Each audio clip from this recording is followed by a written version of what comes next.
Right, I've not been messing around.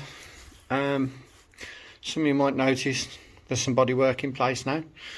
I've got a little bit of welding to get rid of there, but this is in place, and I still need to make sure the engine fits in that gap. So I'm going to have a good tidy up of all the tools and everything I've been playing around with, and I'm going to make sure that even though the radiator's in there, which that's the shroud in place, I need to make sure that I can still get engine and gearbox in that gap and miss everything all at the same time, so that after paint I don't damage anything. So I think before I go too far now, that's my next step.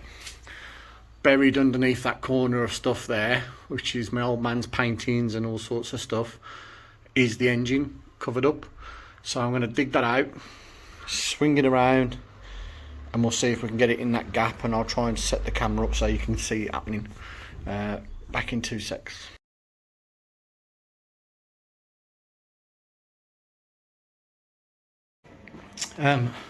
Just pause the hyperspeed then. This dirty piece of metal here, which is my fan shroud, I've just had to tack weld in place because I can't find a way of holding it up at the moment to check the clearance. So I've just tack welded it. We'll go back to the hyperlapse now and I'll see if the engine fits.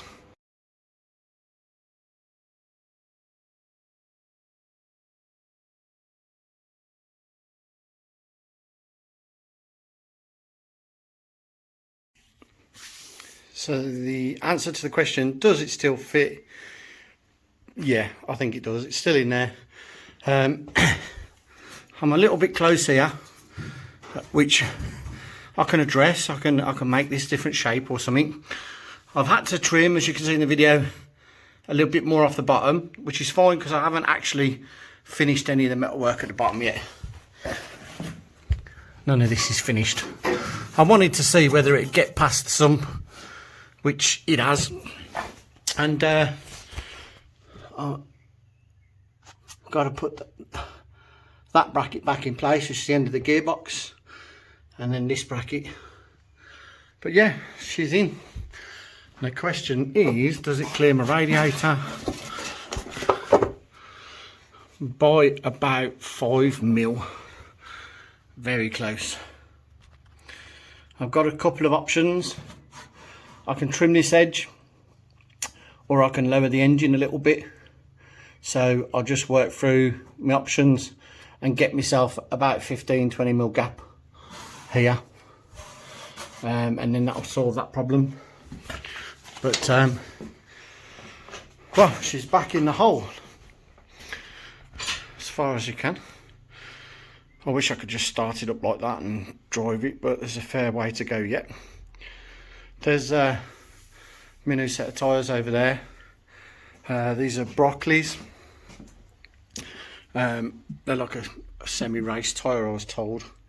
I just really like the look of them. So 650s and 550 16s.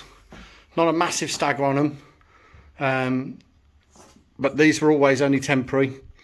I wanted to go up a bit on the front because they are very small section.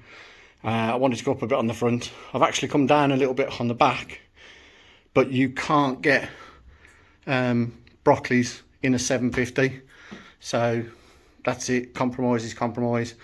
I think they're going to look nice. So that's it for today. Going home, bit of a workup, but as you can see, it gets in the hole. It's not too bad. See you on the next video.